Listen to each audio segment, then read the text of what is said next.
Hello everyone. आज के इस वीडियो में हम लोग सीखेंगे समास के बारे में। ठीक है। और ये हमारा है चौथा लेक्चर। इससे पहले हमने 3 वीडियो अपलोड कर दिए हैं, जो कि आपके वर्णमाला और हिंदी भाषा का विकास, उसके बाद में संधि। ये 3 चैप्टर आपके ऑलरेडी अपलोड हो चुके हैं, तो जिसने नहीं देखा है वो देख सकते हैं। ठीक है। तो यहाँ पर हम समास के बारे में देखते हैं। तो सबसे पहले देखते हैं इसकी परिभाषा के बारे में। तो बेसिक समझने की कोशिश करते हैं। जैसे कि 2 शब्द अलग अलग रहते हैं, जैसे कि कुछ बड़े शब्द अलग अलग रहते हैं और उनको मिला करके कोई एक शब्द बोला जाता है, तो उसे समास कहते हैं। ठीक है। समास और संधि में कुछ छोटा सा डिफरेंस है, इसको अच्छे से समझना है आप लोगों को। देखो, संधि में क्या होता है, 2 वर्णों का मेल होता है। ठीक है। और समास में क्या होता है, 2 शब्दों का मेल होता है। तो छोटी सी बारीक सा अंतर था, इसको आप लोग ध्यान रखना है। ठीक है। तो यहाँ पर समास की परिभाषा क्या हो जाएगी, तो 2 या 2 से अधिक शब्दों से मिलकर जो शब्द हमारे बनते हैं, बने हुए शब्द, वो हमारे क्या कहलाते हैं, समास कहलाते हैं। 2 या 2 से अधिक शब्दों से मिलकर बने हुए नए सार्थक शब्द। ठीक है। सार्थक यानी कि उसका अर्थ भी होना चाहिए। सार्थक शब्द को समास कहते हैं। राइट। अगला है तुम्हारा यहाँ पे, हाँ, इसमें एक चीज़ है, समास जो है, रचना में प्रायः 2 पद होते हैं। जो समास की रचना होती है उसमें 2 पद होते हैं, एक पहला पद होता है, एक दूसरा पद होता है। तो हमारा जो पहला पद होता है उसे बोलते हैं पूर्व पद, और जो हमारा अंतिम पद होता है या दूसरा पद होता है उसे बोलते हैं उत्तर पद। ठीक है। तो पूर्व पद या उत्तर पद आए तो आप लोग अच्छे से पहचान सकते हैं। ओके। यहाँ पर जो है अगला है आपका, जैसे कि राजपुत्र में पूर्व पद क्या है, राज। ठीक है।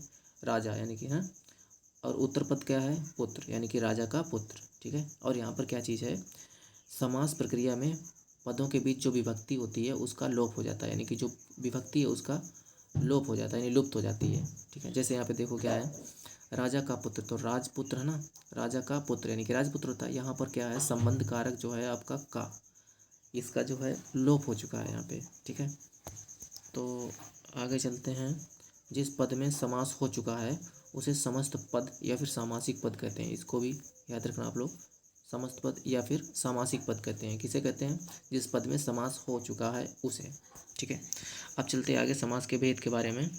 तो हिंदी में समास के कितने भेद होते हैं, 6 भेद होते हैं। नंबर 1 अव्ययी भाव समास, नंबर 2 कर्मधारय समास, नंबर 3 द्वंद्व समास, नंबर 4 तत्पुरुष समास, नंबर 5 द्विगु समास, नंबर 6 बहुब्रीहि समास।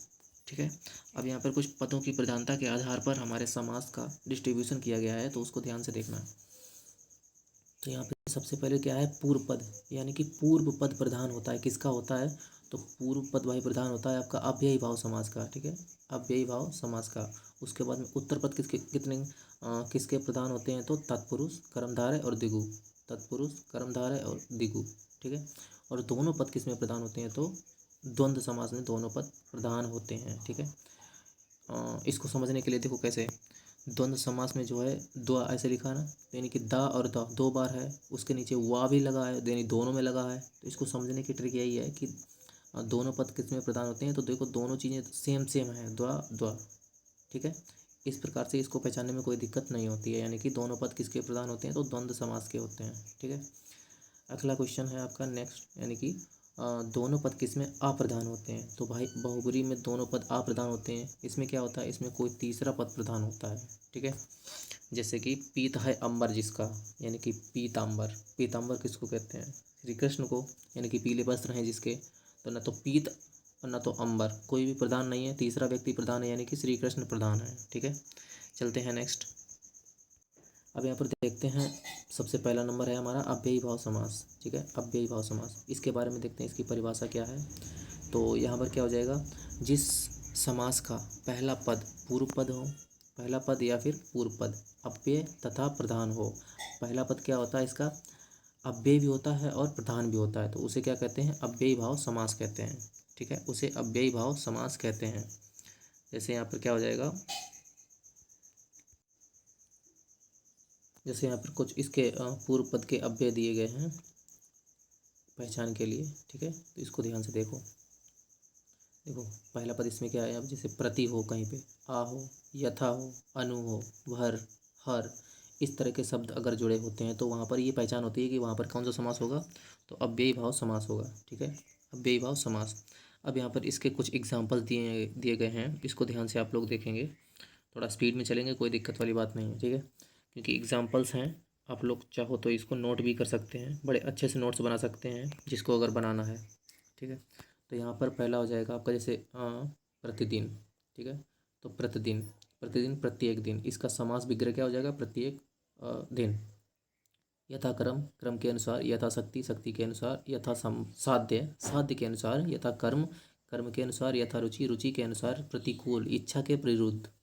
ठीक है, नेक्स्ट है तुम्हारा प्रत्यक्ष, यानी कि अक्षी के प्रति। अक्षी मतलब होता है आँख। ठीक है, आँख के सामने, अक्षी के प्रति। अगला क्या है तुम्हारा? आजन्म, यानी कि जन्म पर्यंत, यानी कि जन्म तक। जैसे अगला है तुम्हारा व्यर्थ, यानी कि बिना अर्थ के। अगला है मनमाना, यानी कि मनमाना, यानी कि मन के अनुसार। ठीक है, नेक्स्ट है तुम्हारा बेफायदा, यानी कि बिना फायदे के। नेक्स्ट तुम्हारा बेकाम, यानी कि बिना काम के। अगला है प्रत्याशा, यानी कि आशा के बदले आशा। नेक्स्ट है यथासंभव, जैसा संभव हो। अनुरूप, रूप के अनुसार। हाथों हाथ, हाथ ही हाथ। यथा विधि, विधि के अनुसार। यथा शीघ्र, जितना शीघ्र हो। नेक्स्ट है तुम्हारा समक्ष, अक्षी के सामने। प्रत्यंग, यानी कि अंग अंग। बेरहम, यानी कि बिना रहम के।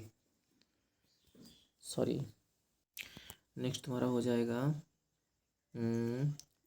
अपाद मस्तक। ठीक है, अपाद मस्तक यानी कि पाद से मस्तक तक, पैर से चोटी तक। ठीक है, नेक्स्ट है तुम्हारा भरपेट, यानी कि पेट भरकर। निधड़क, बिना धड़क के। प्रत्युपकार, उपकार के प्रति। एकाएक, एक के बाद एक। ओके, अगला है तुम्हारा तत्पुरुष समास। दूसरा समास आपका क्या हो जाएगा? तत्पुरुष समास। ठीक है, तो इसकी परिभाषा क्या हो जाएगी? जिस समास में बाद का पद अथवा उत्तर पद प्रधान होता है तथा दोनों पदों के बीच के कारक चिन्ह का लोप हो जाता है तो उसे तत्पुरुष समास कहते हैं। ठीक है, तत्पुरुष समास कहते हैं। ठीक, ओके, जैसे तुम्हारा एग्जांपल क्या है? राजा का पुत्र, यानी कि राजपुत्र। तो देखो यहाँ पे का लोप हो गया है।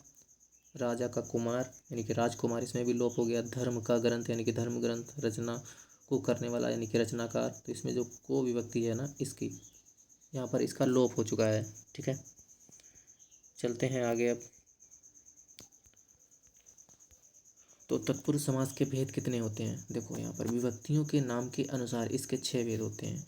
जिस प्रकार से हमारे कारक कितने होते हैं? 8 प्रकार के कारक होते हैं। ठीक है, तो कारक में जो हमारा पहला कारक होता है कर्ता कारक, और अंतिम कारक जो होता है तुम्हारा संबोधन कारक। ठीक है, तो इन पहले और 8वें को छोड़ देंगे तो हमारे जो 6 बचेंगे बीच के। ठीक है, तो 6 बीच के बचेंगे, वही हमारे तत्पुरुष समास के भेद होते हैं।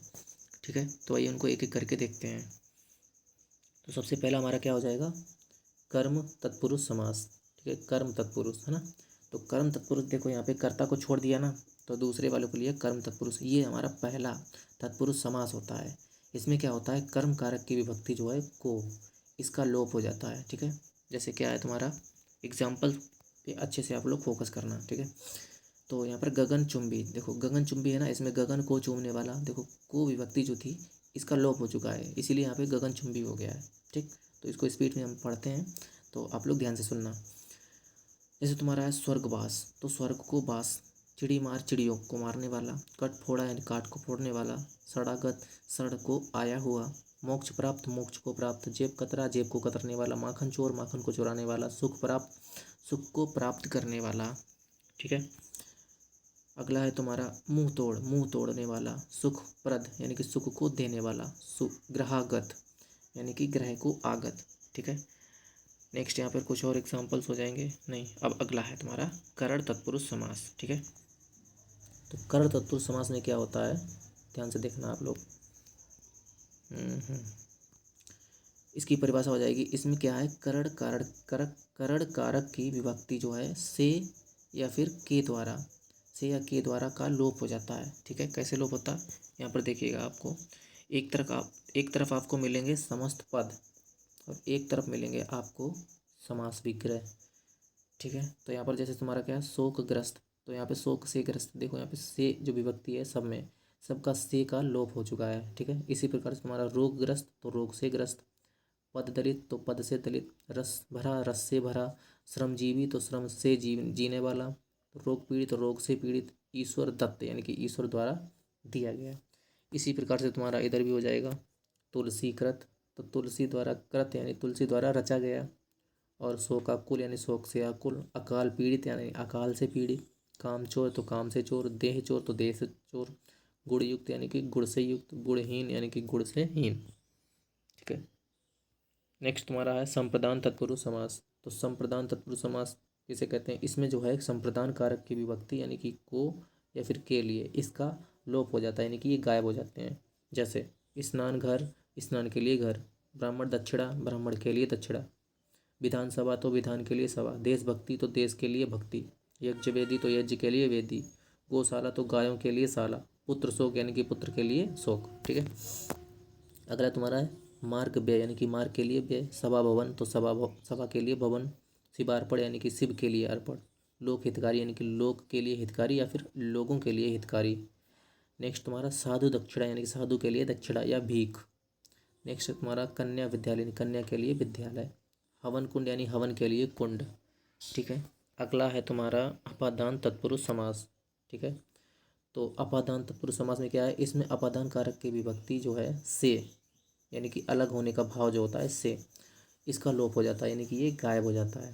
जैसे यहाँ पर देखो एग्जाम्पल तुम्हारे हो जाएंगे, धनहीन यानी धन से हीन तो नेत्रहीन, नेत्र से हीन, बंधन मुक्त यानी बंधन से मुक्त, धर्म विमुक्त तो धर्म से विमुख, जन्मांध जन्म से अंधा, चिंता मुक्त यानी चिंता से मुक्त, ईश्वर विमुख यानी ईश्वर से अलग। जैसे यहाँ पे जलहीन जल से अलग, जल से हीन, लोकोत्तर यानी कि लोक से उत्तर या फिर लोक से परे, ऋण मुक्त यानी कि ऋण से मुक्त, देश निकाला तो देश से निकाला गया, बलहीन यानी बल से हीन, पाप मुक्त यानी कि पाप से मुक्त। ठीक है, अब चलते हैं नेक्स्ट, यहाँ पे संबंध तत्पुरुष समास। इसमें क्या होता है? इसमें संबंध कारक की विभक्ति का की के, का की के का क्या हो जाता है? लोप हो जाता है, नहीं लुप्त हो जाती हैं विभक्तियाँ। ठीक है, जैसे एग्जाम्पल हो जाएगा तुम्हारा राजपुत्र, राजा का पुत्र, राज्याध्यक्ष यानी कि राज्य का अध्यक्ष, पतितोद्धार यानी पतित का उद्धार, राजभवन यानी कि राजभवन, राज का भवन, और अन्नदाता यानी अन्न का दाता, समाजोद्धार यानी समाज का उद्धार, राष्ट्रपति यानी कि राष्ट्र का पति। ठीक है, इस प्रकार से यहाँ पर और हो जाएंगे आपके सूर्योदय तो सूर्य का उदय, देवालय देव का आलय, और मंत्रिपरिषद यानी कि मंत्रियों की परिषद।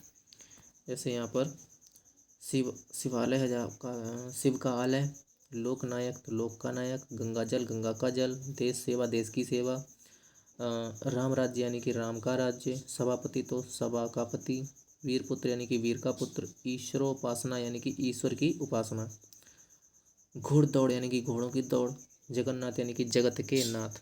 ठीक है, जगत के नाथ। ओके, नेक्स्ट है तुम्हारा अधिकरण तत्पुरुष समास। ठीक है,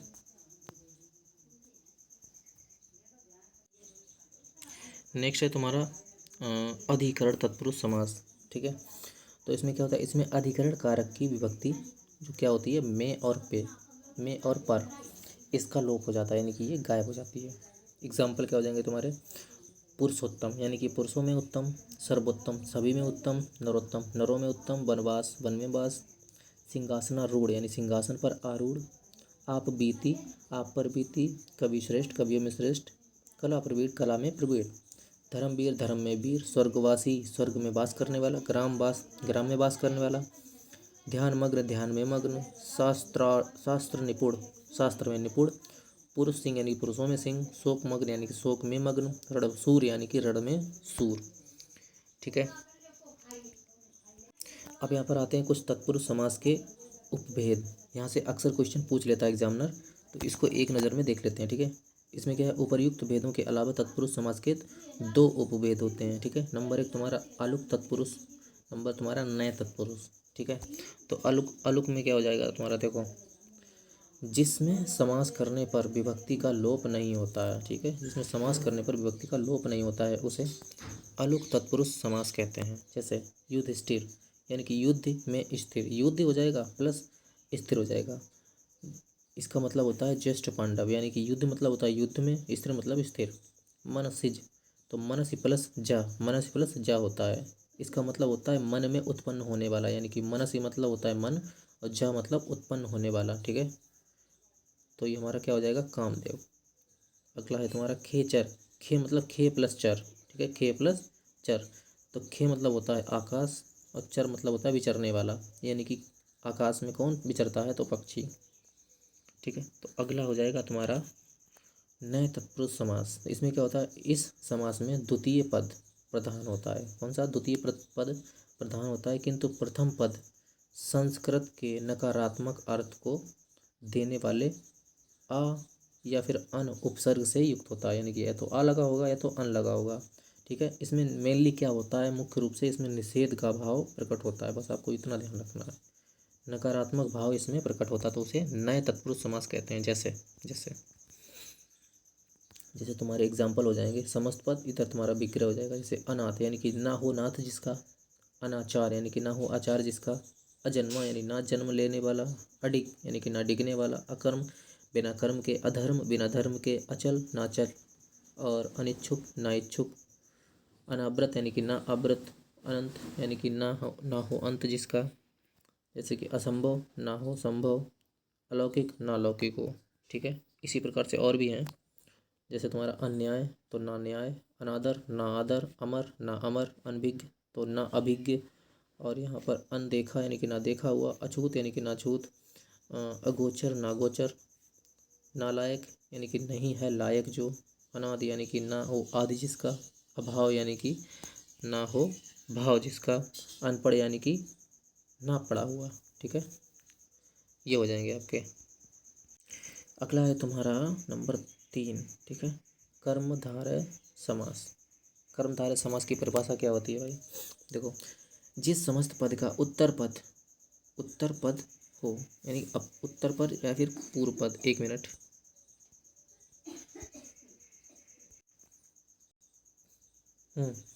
इसका जो है उत्तर पद प्रधान होता है। ठीक है, उत्तर पद प्रधान होता है, और क्या होता है? उत्तर पद में उपमान या उपमेय अथवा विशेषण विशेष्य का भाव होता है। उपमान या उपमेय या फिर विशेषण विशेष्य का भाव होता है। ठीक है, तो उसे कर्मधारय समास कहते हैं। जैसे यहाँ पर एग्जाम्पल हो जाएगा, एक तरफ रहेंगे तुम्हारे समस्त पद, दूसरी तरफ समास विग्रह। जैसे चरण कमल यानी कि कमल के समान चरण, कमल के समान चरण यानी कि कमल के समान जो है आपके चरण हैं, तो विशेषण विशेष का भाव यहाँ पे दिख रहा है। ठीक है, जैसे यहाँ पे चंद्रमुख, चंद्र के समान मुख, मृग नयन, मृग के समान नयन। ये सारे एग्जाम्पल ही अगर आप लोग रख लोगे तो तुम्हारा काम हो जाएगा। ठीक है, 2-4 बार पढ़ोगे तो अपने आप याद हो जाएगा। ठीक, कोई दिक्कत वाली बात नहीं है। तो जैसे यहाँ पर क्या है? नीलकंठ तो नीला है कंठ जो, नीला है कंठ जो, परमानंद यानी परम है आनंद जो, या फिर प्राण प्रिय यानी प्राणों के समान प्रिय, देहलता यानी देहशीलता, क्रोधाग्नि यानी क्रोध रूपी अग्नि, लाल मणि यानी कि लाल है जो मणि।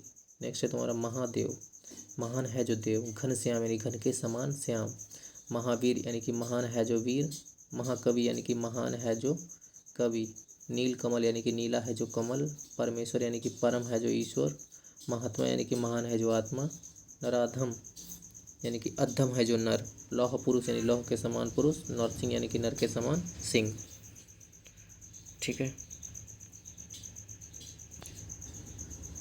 नरसिंह का यहाँ पे थोड़ा सा मिस्टेक है, नर के समान सिंह नहीं बल्कि सिंह के समान नर होगा। ठीक है, सिंह के समान नर। ओके, अब यहाँ पे कुछ बातें हैं इंपॉर्टेंट, नोट करके। यहाँ पे क्या है? जब पीताम्बर का समास विग्रह, यहाँ पे कुछ चीज़ें होती हैं, बहुब्री समास और कर्मधारय में फ़र्क नहीं पहचान पाते हैं, तो यहाँ पे देखिए, जब पीताम्बर का समास विग्रह करने पर क्या है? पीत है जो अंबर यानी पीला है जो कपड़ा, सिर्फ नॉर्मल कपड़े की बात होती है, तब वहाँ पर होता है तुम्हारा कर्मधारय समास। लेकिन अगर वही पीताम्बर में पीत है अंबर जिसका, यानी अर्थात पीला है वस्त्र जिसका, जिसका वस्त्र पीला है, जो पीले वस्त्र पहनता है, अर्थात श्री कृष्ण, तब यहाँ पर तुम्हारा क्या होगा? बहुब्री समास होगा। ठीक है, दोनों में पीताम्बर है कि नहीं, बस इसको विशेष करके ध्यान रखना है, कुछ लोग भूल जाते हैं। जैसे नॉर्मल पीले कपड़े की बात होती है, पीत है अंबर, पीत है जो अंबर यानी कि पीला है जो वस्त्र, पीला है जो वस्त्र, अंबर मतलब होता है वस्त्र या कपड़ा। तो नॉर्मल पीले कपड़े की बात होती है, तब वहाँ पर कर्मधारय समास होता है। और पीत है अंबर जिसका, अर्थात पीला है वस्त्र जिसका, तो किसके होते हैं? श्री कृष्ण के होते हैं, विष्णु जी के होते हैं। तो यहाँ पे तीसरे चीज़ के बारे में बात हो रही है, तो यहाँ पर हो जाएगा बहुब्री समास, इसको विशेष ध्यान रखना है। ठीक है, जैसे यहाँ पे दूसरा है, जैसे यहाँ पे दूसरा है नीलकंठ। तो नीलकंठ क्या है? इसमें नीला है जो कंठ यानी कि नॉर्मल नीला जिसका जो कंठ होता है नीला होता है, उसमें कर्मधारय होता है। और अगला अगर समास विग्रह करेंगे, नीला है कंठ जिसका, यानी कि नीला कंठ किसका होता है, भगवान शंकर का होता है। तो यहाँ पर तुम्हारा हो जाएगा बहुब्री समास।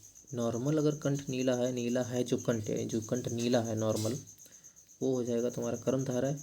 और तीसरे के बारे में बात हो रही है, नीला है कंठ जिसका, किसी अतिरिक्त व्यक्ति के बारे में बात हो रही है, तो बहुब्री समास होगा। ठीक है, ये फर्क था, इसको ध्यान में रखना है। अगला है तुम्हारा चौथे नंबर का द्विगु समास। ठीक है, तो द्विगु समास की परिभाषा क्या हो जाएगी, जिस समस्त पद का पूर्व पद संख्यावाची हो। ठीक है, पहला पद जो है उसका संख्यावाची हो तथा विशेषण हो। ठीक है, संख्यावाची विशेषण, वह द्विगु समास कहलाता है। ठीक है, ठीक है, ओके। इससे क्या है, समूह या समाहार का ज्ञान होता है, यानी कि कोई समूह हो सकता है या फिर उसका समाहार हो। ठीक है, उसे क्या कहते हैं, द्विगु समास, यानी कि संख्यावाची होना जरूरी है, जैसे कि 1 2 3 4, जैसे चौराहा है ना, दोपहर, इस तरह से। जैसे देखो यहाँ पे तुम्हारे एग्जाम्पल दिए गए हैं, दोपहर यानी दोपहरों का समाहार, चौराहा यानी 4 राहों का समूह, नवरात्रि यानी कि नवरात्रियों का समूह, सप्तऋषि यानी 7 ऋषियों का समूह, तिरंगा 3 रंगों का समाहार, पंचवटी 5 वटी का समूह।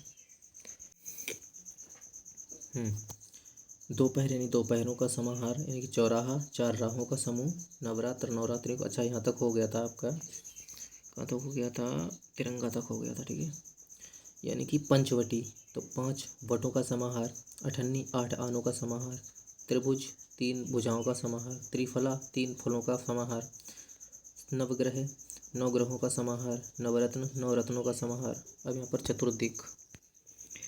ठीक है, तो यहाँ पर चतुर्दिक, दिक मतलब होता है दिशा, यानी कि 4 दिशाओं का समाहार, तो ये हो जाएगा। चतुर्वेद यानी कि 4 वेदों का समाहार, तो ये हो जाएगा ऊपर। अगला तुम्हारा पंचपात्र यानी कि 5 पात्रों का समाहार, दुपट्टा 2 पट्टों का समाहार, त्रियोगी यानी कि 3 युगों का समाहार।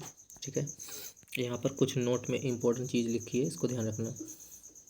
जैसे जैसे जब अष्टाध्यायी का समास विग्रह 8 अध्यायों का समाहार हो, 8 अध्यायों का समाहार हो, तब जो है अष्टाध्यायी पद में द्विगु समास होता है, यानी कि 8 अध्यायों का समाहार या समूह। और जब अष्टाध्यायी का समास विग्रह 8 अध्याय हैं जिसमें, 8 अध्याय हैं जिसमें, तब अष्टाध्यायी में कौन सा समास होगा, बहुब्री समास होगा। इसको भी ध्यान रखना है आप लोगों को। ठीक है, अगला है द्वंद्व समास। ठीक है, सेकेंड लास्ट है हमारा द्वंद्व समास। तो इसकी परिभाषा क्या हो जाएगी, जिस समस्त पद के दोनों पद प्रधान हो, यानी कि दोनों पद प्रधान होते हैं इसमें, तथा समास विग्रह करने पर और, अथवा, या, एवं इत्यादि लगता हो, तो वह द्वंद्व समास कहलाता है। ठीक है, उसे द्वंद्व समास कहते हैं। जैसे एग्जाम्पल हो जाएंगे आपके, समस्त पद इधर समास विग्रह, जैसे कि पाप पुण्य यानी पाप और पुण्य, देश विदेशी देश और विदेश, राधा और कृष्ण, गौरी शंकर गौरी और शंकर, हरिशंकर हरि और शंकर, भला बुरा भला या बुरा, थोड़ा बहुत थोड़ा या बहुत, सुख दुख यानी कि सुख और दुख, राजा प्रजा यानी राजा और प्रजा, भाई बहन यानी भाई और बहन, देवासुर यानी देव और असुर, रुपया पैसा यानी रुपया या पैसा, रुपया और पैसा, भूखा प्यासा यानी कि भूखा और प्यासा। ठीक है, यहाँ पे ख़त्म हो जाता है आपका। नेक्स्ट है तुम्हारा अगला बहुब्री समास। ठीक है, तो बहुब्री समास की परिभाषा क्या हो जाएगी,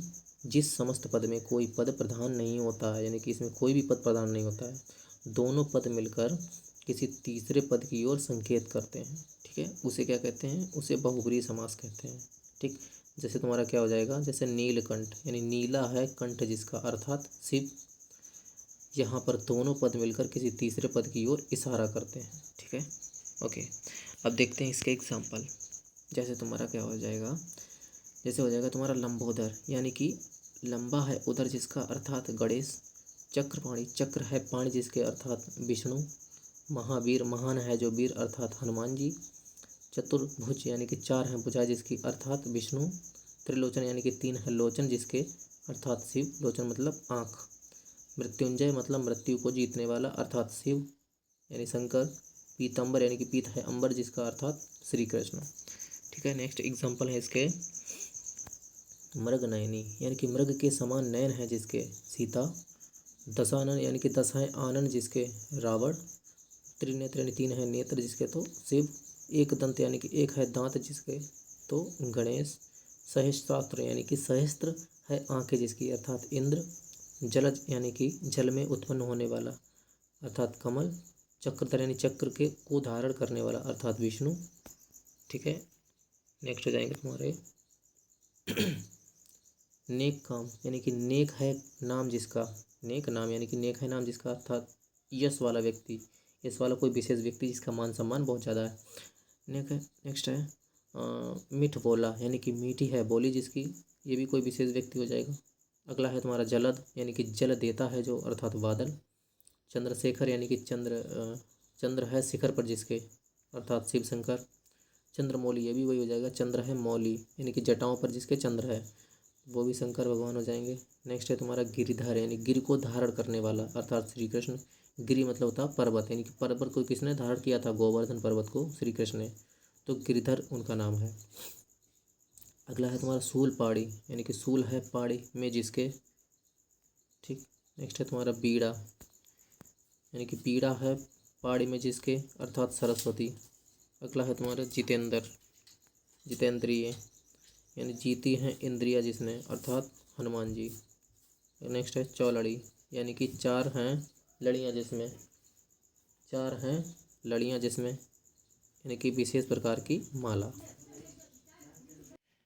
ओके, अब यहाँ पर हम देखेंगे, यहाँ पर कुछ परीक्षाओं में प्रश्न पूछे गए हैं, यहाँ पे प्रैक्टिस करते हैं समास की। ठीक है, तो यहाँ पर पहला क्वेश्चन हो जाएगा आपका प्रत्यक्ष में कौन सा समास है। ठीक है, प्रत्यक्ष में कौन सा समास है, तो प्रति प्लस अक्ष यानी कि अव्ययीभाव समास है। ठीक है, अगला यहाँ पर द्वंद्व समास किस शब्द में है, तो द्वंद्व समास देखो पाप और पुण्य पहले में ही है। ठीक है, ऑप्शन ए सही होगा इसका। अगला है तुम्हारा देशांतर में कौन सा समास है। ठीक है, तो देशांतर में कौन सा हो जाएगा, तो देशांतर में क्या हो जाएगा, कर्मधारय। ठीक है, ऑप्शन ए इसका सही जवाब है। अगला है तुम्हारा त्रिवेणी यानी कि तीन वेणियों का समाहार, तो इसमें क्या हो जाएगा, संख्यावाची है तो दिगु हो जाएगा। ठीक है, अगला है तुम्हारा वाचस्पति, वाचस्पति में क्या हो जाएगा तुम्हारा नया अलुक तत्पुरुष समास। ठीक है, ये अलुक तत्पुरुष समास।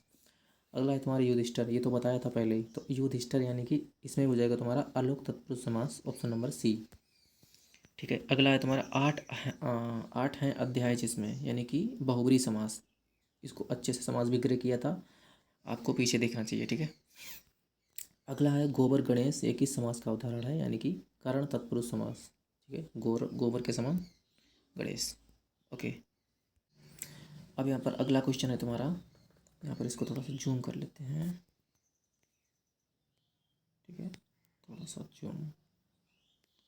ओके, अब देखो यहाँ से तीन वेड़ियाँ मिलती हैं जहाँ, यानी कि तीन वेड़ियाँ मिलती हैं तो द्विगु समास होगा संख्यावाची। सिर दर्द शब्द में समास क्या है, तो बताओ भाई सिर दर्द में समास क्या हो जाएगा, तो यहाँ पर आपका क्या हो जाएगा भाई, तत्पुरुष समास, सिर में है दर्द जिसके यानी कि तत्पुरुष समास। अगला तुम्हारा बहुब्री समास का उदाहरण है, तो भाई चक्रधर यानी कि चक्र को धारण करने वाला। ठीक है, अगला क्वेश्चन है निम्नलिखित में से कौन सा तत्पुरुष समास का उदाहरण है, तो तत्पुरुष भाई कौन सा है, देखो नवरात्र, ये भी नहीं होगा, ये भी नहीं होगा, ये भी नहीं होगा, बचा क्या पदगत, यही हो जाएगा ऑप्शन नंबर सी। ठीक है, एलिमिनेट भी कर लिया करो। जिस समास में पहला पद संख्यावाची हो, संख्यावाची किस में होता है, द्विगु समास में होता है। अगला है राजपुत्र, राजा का पुत्र यानी कि इसमें कौन सा समास होगा भाई, तत्पुरुष समास होगा। अगला है जिस समास का पूर्व पद या पहला पद प्रधान हो उसे कौन सा कहते हैं, क्या कहते हैं, अव्ययी भाव समास कहते हैं उसे। ठीक है, अगला क्वेश्चन तिरंगा यानी कि इसमें कौन सा समास है, तो भाई द्विगु समास है। अगला भाई स्पीड में चलेंगे, ठीक है, प्रैक्टिस थोड़ा स्पीड में करनी चाहिए। ओके, कुसुम कोमल इस शब्द में कौन सा समास है, तो भाई बताओ क्या, तो इसमें हो जाएगा ऑप्शन नंबर सी कर्मधारय समास। ठीक है, अगला क्या है, समास के कितने भेद होते हैं, तो भाई 6 भेद होते हैं। ठीक है, निम्नलिखित में से क्या है, नीचे दिए गए शब्दों में से अव्ययी भाव समास का चयन कीजिए, तो भाई क्या हो जाएगा इसमें आजीवन। ठीक, अगला है तुम्हारा गगनचुंबी, गगनचुंबी बोले तो गगन को चूमने वाला, तो यहाँ पे क्या हो जाएगा इसमें क्या हो जाएगा आपका तत्पुरुष समास, गगन को चूमने वाला। अगला है तुम्हारा त्रिलोक, त्रिलोक यानी कि तीन लोगों का समाहार यानी कि द्विगु समास। ठीक है, द्विगु हो जाएगा यहाँ पे। अगला क्वेश्चन है घर द्वार शब्द में कौन सा समास है, तो घर द्वार में भाई कौन सा है, घर और द्वार द्वंद्व समास है। ठीक है, घन श्याम यानी कि घन के समान श्याम। ठीक है, तो इसमें क्या हो जाएगा तुम्हारा, इसमें हो जाएगा आपका कर्मधारय है। ठीक है, क्या हो जाएगा कर्मधारय है। ठीक, अगला है नेक्स्ट तुम्हारा यहाँ से स्टार्ट हो जाएगा पाप पुण्य, तो पाप पुण्य में कौन सा समास है भाई, पाप और पुण्य द्विगु समास। अगला देश निकाला यानी कि देश से निकाला। ठीक है, देश निकाला यानी कि इसका समास विग्रह पूछा है तो देश से निकाला। अगला है नवरत्न यानी कि नौ रत्नों का समाहार, क्या हो जाएगा तुम्हारा द्विगु समास हो जाएगा। जल वायु में किस समास का उदाहरण है?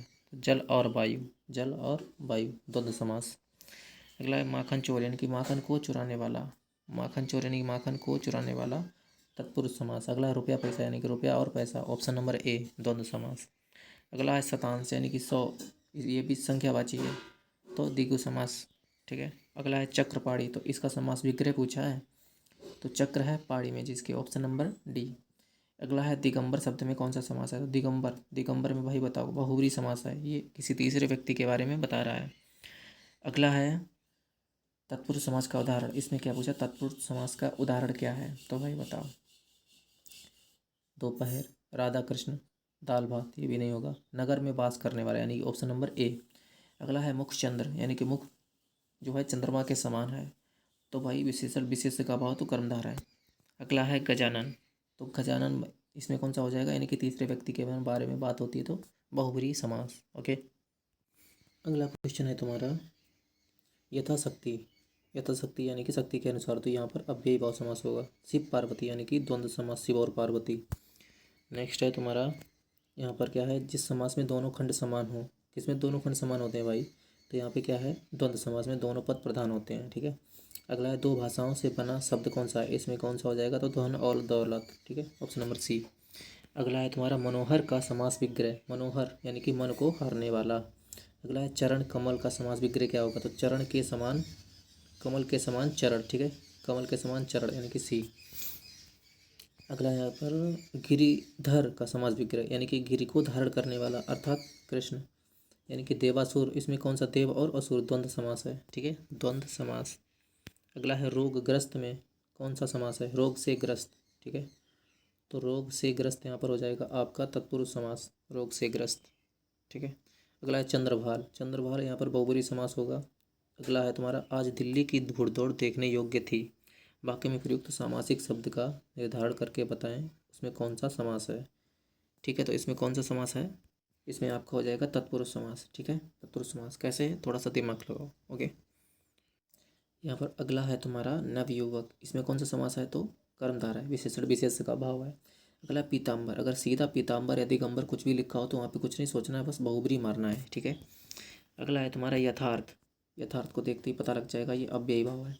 अगला है दिनानुदीन, दिनानुदीन ये भी तुम्हारा अव्ययी भाव समास। अगला है त्रिभुवन यानी कि तीन भवन यानी कि संख्यावाची है, तो क्या हो जाएगा आपका? द्विगु समास। अगला है घर आंगन यानी कि घर और आंगन दोनों पद प्रधान है, द्वंद्व समास।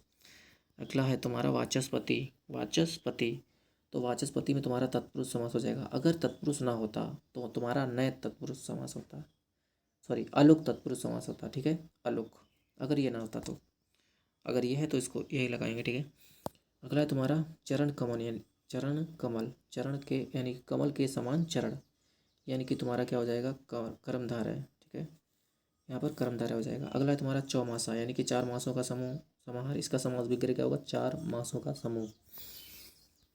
अगला तुम्हारी यथामति यानी कि अव्ययी समास, ठीक है, अव्ययी भाव हो जाएगा। नहाया धोया यानी कि नहाया और धोया यानी कि द्वंद्व समास, ऑप्शन नंबर सी, ठीक है। अगला क्वेश्चन है तुम्हारा सीता राम, इसका समास विग्रह क्या होगा? सीता और राम, ऑप्शन नंबर ए। अगला यथाशक्ति दान करना चाहिए, इसमें कौन सा समास समास है?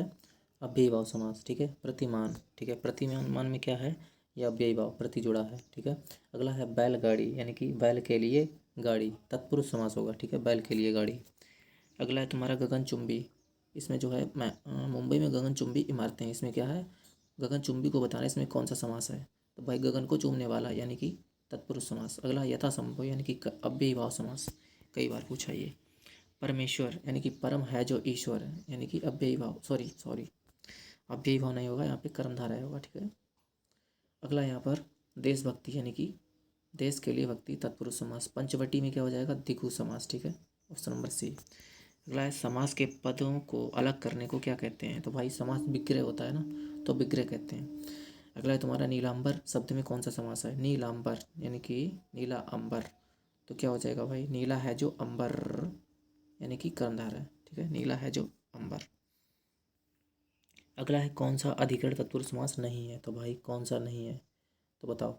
धर्म से भ्रष्ट, पुरुषोत्तम पुरुषों में उत्तम, कुल श्रेष्ठ कुल में श्रेष्ठ, देशाटन देश में आटन, यानी कि धर्म भ्रष्ट, इसमें धर्म भ्रष्ट में नहीं होगा, यानी धर्म से भ्रष्ट, इसमें अपादान कारक होगा। ठीक है।